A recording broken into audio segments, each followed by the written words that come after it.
Andrew Lawton Show starts right now. Welcome to another episode of The Andrew Lawton Show. Happy Monday to you all, and if you are Christian, happy Easter Monday. Hope you got to enjoy the long weekend in spite of the lockdowns and quarantines and stress and anguish, and I hope that not being able to let your kids run outside after they've overloaded on chocolate wasn't too arduous a task for you. My brother and his wife sent a video of their 3 kids doing their Easter egg hunt, and it looked like they were having a grand old time.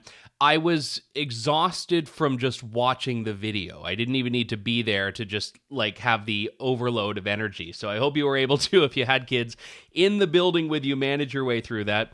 But in all honesty, it is very cute when you see kids that are otherwise unfazed by everything that's happening right now, able to just go about their day and enjoy their Easter. It was nice to see a lot of friends and family in that boat. So hope that was you and hope you were able to do that. It is great to be with you for another week of the Andrew Lawton Show here. And a little bit of a different week, I think, as we're going forward. It looks like the daily briefings from Justin Trudeau might be stopping now that Parliament has reconvened a bit. We don't know if he's going to go back to doing a daily briefing or not. He actually took his first day off from doing it on Easter Saturday, and then Easter Sunday and Monday he took as complete personal time. And I'm not actually going to jump on him, as I know a lot of you are going to, because he has been going 7 days a week doing these press briefings. That's not to say I like everything he's been doing for the other parts of the 7 days, but doing the not briefing thing for a couple of days I don't think is going to hurt the world too much.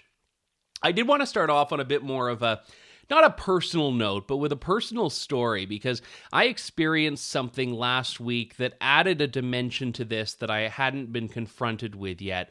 And I had to go to the bank, which is not in and of itself an exceptional thing. I do online banking. I do all of that. I haven't had to go into a physical branch is a hard thing to say. Haven't had to go into a physical bank branch for quite some time. Last week I had to. Reason why, not important. But I was there and just I knew that I didn't want to go there, but I had to. So I went there, and the bank had shut down its hours quite a bit. They had restricted it to really just 4 hours that they're open now every day. And it's in a seniors area, an area where a lot of seniors live. So that doesn't really matter to me, but it certainly was the reason that I experienced what I ultimately experienced. And like a lot of businesses, they had set up these barriers outside the entrance so that before you even get into the location, you've had to be sufficiently socially distanced from everyone else in line. And what the bank was doing, and I think this is typical of all banks, I've looked around a bit, and I don't think it was just this one particular institution, which I won't name. And the people that worked at the bank, and there were a lot of them, by the way, very well staffed, were asking everyone in that line what they were there to do. And if they were there to do something that could be done online or could be done at an ATM, they were not allowed to go into the bank. Now, in our case, my wife and I, we needed to go into the bank, so we were allowed in. It was like, answer me these questions 3. You have to answer all the quiz questions before you can get inside. But other people in line were not eligible to go inside. Now, I want to stress again, this is a bank for seniors. So when the person who works at the bank, or not a bank for seniors, but an area that a lot of seniors are in. So when someone who's working at the bank says to the 80-year-old in the walker, you can just transfer that money online. You can just check your bank statement online. You can do all this online. I'm kind of on Team Granny here, because this is a woman who has never had to do online banking, a woman who, even though the world has changed around her, still goes to this branch every week, every month, whatever it is. And she was actually a bit stressed. She wanted to make sure her rent had come out. She wanted to see how much money she had left. She wanted to withdraw money. And I could tell from this very brief exchange that this is a woman who had a fixed income. She does not know how much money is in her account unless she sees it, and has never had to go through the process of looking this up on this thing called the internet before. And there was another woman in front of us as well in the line who wanted to do something that was relatively simple. She wanted to transfer money from one account to another and make a withdrawal. And they were saying, no, you have to use the ATM. Now, I understand why, and I understand that the bank has tried to make it so that their tellers are not exposed and so that they're not creating a risk here. But the antidote was, if you can do it on an ATM, you have to. We will help you do it. So we'll stand behind you and show you what buttons to press and where everything is and all of that. And this is where some of the seniors were just digging their heels in a bit, because they just don't want to use the ATM. They just don't want to. It's not that they don't think they can. It's they just don't want to do anything new. So the solution that's being offered to them is not acceptable to them. The bank employees were holding firm and not letting people go in. I actually felt bad that I got to go in, because there's a part of me that's like, for crying out loud, you want, $40 out of your account, just let me do it. And it was actually my wife that had pointed out, like, imagine if the wrong person is offering to help them. I mean, we hear all the time about the importance of seniors being protected, and seniors and anyone who's vulnerable, but especially seniors being protected, because it is easy to prey on people through technology who don't understand the technology, because they're part of a generation that never had to use it. So imagine if they're saying you have to use the ATM, and I'm standing behind, and they think I'm a good Samaritan. I'm like, oh, I'll use the ATM for you. Give me your card. Give me your PIN. Yeah, come on up. I'll do it for you. And again, and it would be in my instinct to do that, to help people. There are other people that are probably not going to take it with the same approach and not have, purer motives when they do something like this. And that actually breaks my heart, knowing that those people are out there. And we know this because we see and hear stories all the time about seniors who are financially exploited. So I'm not saying that the bank is causing seniors to be financially exploited. I'm saying that there is a reason these people go into the teller, because that is the form of banking they understand, and it's the form of banking they trust. And if you force them outside of their comfort zone, as this situation is doing, you're opening up the door for other problems that fall into that growing category of unintended consequences of our COVID-19 response. And this isn't about blame. It was, for me, about perspective, where I saw this dimension that I had not thought of. And I know people are hurting, and I know people are suffering, and I know people are taking a financial hit. And I knew that seniors were hurt by what's happening in the sense of being cut off from the world. I've heard stories about seniors just being scared, terrified to go to the grocery store, and they might not have someone they can lean on to call and get groceries for them. So I understand all of that. But I hadn't thought of this financial exploitation angle. And again, it could be that I'm aware of a problem that doesn't exist, that hasn't happened. And I hope that is the case. I hope this is not something that does happen. But it's, even if you take away that financial abuse component, it still is forcing people that have lived through so much, to adapt to something that they've managed to avoid up until this point. My grandmother passed away a few years ago at the age of 100. And she knew how the TV worked. She knew how her landline push-button phone worked. Very little other technology had entered into her life, and she was happy with that. And again, she had, I think, done a couple of Skype calls if someone else just literally held it in front of her, so she understood it. But she never had an email address, she never had a cell phone, she never needed any of these things, and never wanted any of these things. And I think her cable package was just the basic one that came, and as long as she had her figure skating, that was enough. And again, this is a woman who lived through a war, and most of these people that we're talking about now that we see having difficulties in whatever bank or grocery store are people that have lived through wars. They've lived through more world events than you could count, and they've never had to go down that road of adopting some of these technologies. And that's not to say that they shouldn't have. I mean, there are some people that, yes, they could have. And certainly the ATM is one of those things where it's not as daunting as online banking. The buttons are right on the screen there. But I would like to see a little bit more compassion from not retailers, because I don't think retailers are the example here, but from banking people. Like, if your banks are open, if your tellers are there, But the interesting thing was I didn't take a picture because I would have felt taking a picture of people doing their banking for obvious reasons. But the irony is that the congregation around the ATMs was actually causing there to be more of an unsocially distanced bottleneck than would have happened if people were just allowed into the bank to do their business with the teller. And by the way, the tellers had screens in front of them. There was a table between you and the counter. The machine for you to put your card in was like 4 feet away, or actually 6 feet away from the teller.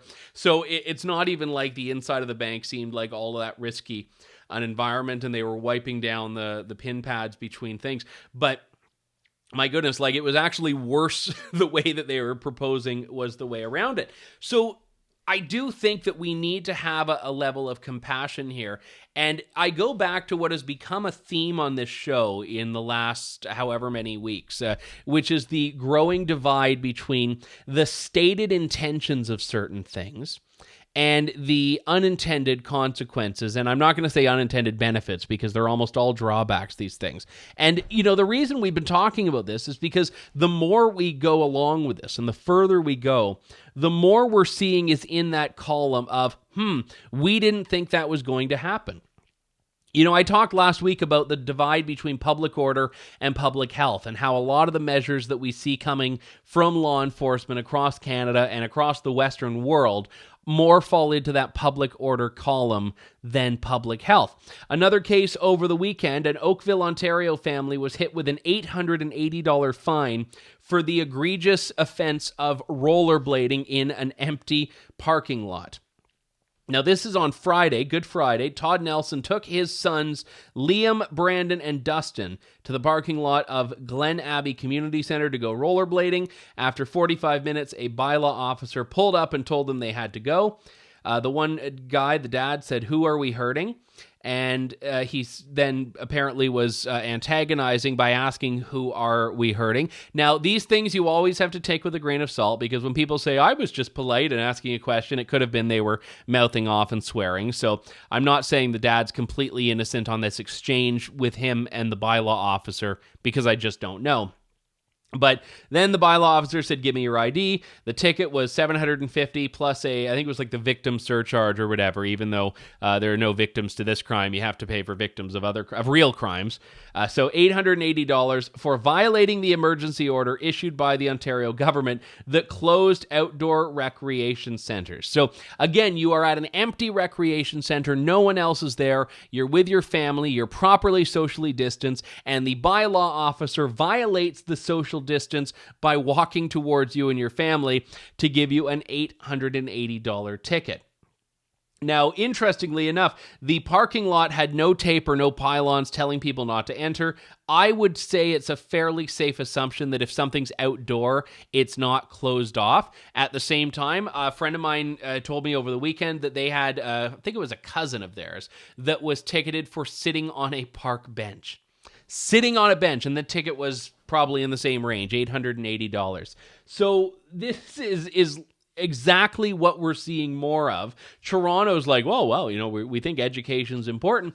If people don't buy into this, if you're saying don't go outside to big parties and don't go to other people's houses for big parties, and you're saying you're allowed to go for a walk, but you can't go for a rollerblade if you go into a parking lot, like, these things don't make sense. There was a family that I saw that found a workaround. They are a rock climbing family. They like doing all that sort of stuff.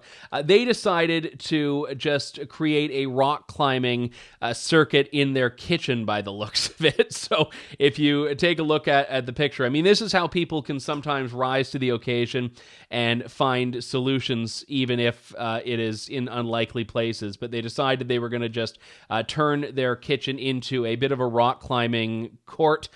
They are going from counter to counter. They're wearing their cables. The helmets apparently are just for show. And that was the route they went, according to this article in the Toronto Star, was from the breakfast bar to the opposite counter, past the dishwasher, under the sink, ending with a triumphant summit of the stove. But I would not trust my kitchen cabinets for this feat of strength. Actually, I wouldn't trust myself for this feat of strength. I wouldn't trust anything about this. I would trust the rope, but nothing that the rope was holding on to. But this is what's happening. If you're not even allowed to go outside, then how on earth are you going to get your fitness goals in and get your step goals in and do all of this stuff? And there was a case in the UK that I found interesting here. Police told a family to leave their own garden. Police told a family to leave their own garden. Apparently, they thought that no one was allowed to be outside. They apologized. They apologized after. They told the family, which was a family in Rotherham, okay, you shouldn't, I guess, have been told not to. But the police thought that your front garden was banned. And the footage of this encounter was just egregious. They said the virus does not stop at your front gardens. 1,000 people died yesterday. 1,000 people. And this was a gentleman by the name of Daniel Connell, who was just playing with two babies 3 meters from the pavement. And police said no. Now, yes, they apologized, but why I have to point this out is that Rotherham was the hotbed of the migrant grooming gang crisis that we've talked about on the show in the past, that I've interviewed Tommy Robinson about. Rotherham was where you had police turning a blind eye for years on grooming gangs that were abducting, raping, trafficking young girls, not just teens, but young girls as young as 12 years old. And in Rotherham, police were like, oh, we don't want to be seen as Islamophobic. And there was a massive inquiry into Rotherham. There has been not nearly enough punishment or attention to this, but for the longest time, police and media were giving no attention whatsoever. And in Rotherham, the police are going after you for playing in your garden. This is what police care about. You know, my friend Mark Stein has a great line that I think is apropos here. Police in Britain police everything except for actual crime. And we've heard cases in Britain where police have gone after people for so-called offensive tweets. They've now gone after people for playing in their garden. But you have sex grooming gangs in Rotherham, and police are nowhere to be found. And this is UK, which seems to be a lot more nanny-oriented on these things. But it's the same mentality in Canada. It really is the same mentality that's seeping in here, which is why we need to push back against this. And this is not about minimizing coronavirus or COVID-19. It's about saying that when public order becomes the priority, it's no longer a public health crisis that we're looking at here. I mean, take a look at this example where Apple and Google have agreed to hand over Bluetooth data and cell data to the government for the purposes of what's called contact tracing. So let's say that you are out into the world and a couple days later you start coughing and develop a fever and you test positive for COVID-19. The contact tracing role is about finding anyone that you've had contact with and letting them know so that they can put themselves in isolation, and anyone who's been in contact with you can be in isolation so that you're not seeing that exponential growth like you saw from, I think it was patient 31 in South Korea. Now, contact tracing is very important. I get that. It's very difficult. It's very resource intensive. Well, what's happening now, as of Friday, is Apple and Google, which own and run the Android and iPhone operating systems, are enabling the use of Bluetooth technology to help governments and health agencies reduce the spread of the virus, with user privacy and security central to the design. Now, what they'll be doing is allowing you to basically be contacted by your phone if your phone has been near the phone of someone else who tested positive for coronavirus, someone else for whom contact tracing is supposed to be done. And if you look at this here, what's fascinating is that this means the government is using your cell phone data for the public health crisis. Now, yes, it's a noble intention, but it's not a far cry to get from here to enforcement. It's not that difficult to jump from where this announcement takes us to, I see 6 cell phones in the same geographic vicinity. That sounds like a violation of the emergency order. Why don't we just send police down there to check out what's going on? No one needs to have 6 cell phones together right now. And to be clear, this is police have already said that they don't intend on doing this at some levels. Other police departments have said they will be using cell phone data. So it's not like this hasn't factored into the mix in the first place. It's just now you have a deal that seemingly endorses the idea that government should be looking at cell phone data. And, you know, the one thing that is good about this is it's opt-in. And I get that it's being done for your protection, but I would caution people to not opt in with as much gusto as you might, because you have to accept and basically you have to believe that the stated purpose will never be the final purpose of a program like this. And this goes beyond just, you're going to get an Amber Alert like everyone's been getting in Ontario, and I think other provinces have probably done them as well. This is actually personal, targeted cell phone data, your information, your location, that the government is using for the purposes of tracing the virus. And the benefit of this is, okay, if you're at the grocery store and someone else at the grocery store that same day had it, you're notified. But be very careful of what happens with this. And I'm not a conspiracy theorist. I'm a civil liberties proponent. I believe in privacy rights. I don't buy into that whole if you have nothing to hide thing, because ultimately privacy is not about just whether you have something to hide. It's about a far more fundamental value. But it's also about looking a couple of steps ahead. And what's that old Wayne Gretzky line? Skate to where the puck is going, not where the puck has been. I think it was a soccer reference. But the whole point is, when the soccer puck is going a couple of feet ahead, you've got to go there and you've got to know where it's going, and don't just play to what's happening now. Because remember, since the very beginning of this, the government has been behind the curve. The government has continued to follow other things.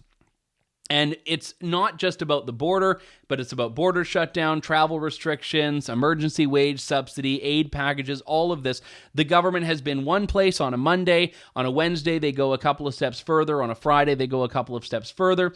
So never accept that when you hear something like this, and okay, but we're taking privacy very seriously, that it's going to end there, because in a couple of days, the infrastructure will have already been set up. The infrastructure will already be there. And now the purpose is apparently required to go a little bit further. So that's why you should never take these things at face value.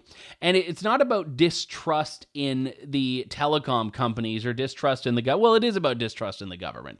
But it's about something, I think, more significant than that, which is that if you start to make cell phone data public domain, if you start to make cell phone data something that becomes just a switch you flip in response to a crisis, my fear is that the bar for crisis is going to get lower and lower. We all agree that COVID-19 is distinct and it's unprecedented. Well, I shouldn't say we all agree. I still get like the coronavirus truthers. But most people, I think, agree that this is a different animal than what we've dealt with in the past. What if all of a sudden the government says, you know what, this flu season this year looks really bad. Let's flip on cell phones for contact tracing for the flu. And then what happens if it goes the other way? And you keep moving further and further. I don't think people are going to necessarily see why that is so dangerous. And that's why I hammer these things as hard as I do. Because I know there are a lot of people out there, and I know many of them, who don't understand the importance of protecting your information, protecting your identity, protecting your property, and protecting your rights against the government. And the people that do care about these things, the people that do get nervous about government overreach and government encroachment and government's malignant alliance with big tech companies, the people that do care about these things have to care extra because of all of those who don't care, all of those who will just hand over everything if a police officer asks nicely, and even if they don't, just because they quote-unquote have nothing to hide. I said last week that kid in Calgary, or Cochrane, Alberta, rather, who was pulled over because he was in the car with someone else. If it weren't a legal requirement to identify yourself because of COVID-19, I would tell someone who was harassing me for going out for a walk to pound salt if I didn't legally had to. And it's not because I don't respect police. It's because I do not respect the application of law enforcement, this application to target people for doing things that are actually harming no one. We've seen stories all over the world right now about how mental health problems are up, because when you keep people cooped up, it obviously takes a toll on their mind. So if someone is going out for a walk, someone is going for a skate, someone is going to a park of some kind, and they're not near anyone, they're not, partying it up like those spring breakers a few weeks back on the beach, why on earth would you harass them? Why on earth would they become the focus of law enforcement efforts? And this is not about individual police. The police are the ones who are having to respond to, I think, directions they're getting from higher up. And things are a bit better in Canada than they are in the UK. But my goodness, I am not at all going to be one of these people that just rolls over, even with a public health crisis, when there is no public health benefit to some of these laws that are being enforced. So my recommendation is to ignore a lot of these things that don't actually matter. That's what that's what I guess law enforcement agencies should be doing. These things that don't matter, like, a couple of people playing at a park. Great. If the park is packed, okay, then you can reevaluate. I had someone comment on this show, on the previous episode, I think, saying, well, if you don't ticket people now, eventually the parks are going to be overloaded. I don't like that slippery slope argument, because you can actually go after that if that happens. If there is a big gathering of people, then you can go in and say, you're breaking the rules now. We cut you a bit of slack and you didn't. The reality for a lot of people here is that they are being conscientious. They are being aware. They are being cautious. They're doing all the things they're supposed to. And for the most part, I'm convinced they think that they're following the rules by going to a park. I mean, now that a parking lot of a rec center has apparently been deemed a no-go zone, I don't even know if an actual park is allowed in some parts of the country. If you can just walk through a park, because some people are saying you can walk through, but you can't stop. So you have to play the floor is lava game at every park you go to. As long as you don't stop moving, as long as you make sure to step on the right spots. I mean, it's like you're walking through a landmine field now, except, you step this 2 feet to the right, now you get a ticket. 2 feet to the left, you get a ticket. So this is not going to end well the longer this goes on. Look, there was a report in the U.S. that said there could be rolling lockdowns for the next 18 months. And we've heard similar numbers in Canada. This is something that could go as long as 2 years. Now, it doesn't mean that we're living in the circumstances we're finding ourselves in now for 2 years. If the first wave ends at the end of summer, then we all say, yay, we get to come out, and then, perhaps we're back in come November, December. But the point is that this will last a long time. And if you deny people the right, when it is hurting no one and putting no one in jeopardy, to go out for a walk, you're going to have a lot bigger problems on your table here, because it will be about unrest. And you're not just containing a virus anymore, you're containing social unrest, civil unrest. People don't trust the government, people don't respect the government, people don't trust or respect law enforcement, all because you didn't want to let them take a walk in an empty park. So be very mindful of these unintended consequences of taking a public order approach to what is actually a much greater challenge. Just a shorter episode today. I know it's a holiday and I know it's a long weekend. We'll be back in full force on Wednesday, I guarantee you. But my thanks to all who tuned in and all who have written into the show and wished a happy Easter. My responding message is a happy Easter to all of you as well. We'll be back in a couple of days with more of The Andrew Lawton Show. Thank you, God bless, and good day, Canada. Thanks for listening to The Andrew Lawton Show. Support the program by donating to True North at www.tnc.news.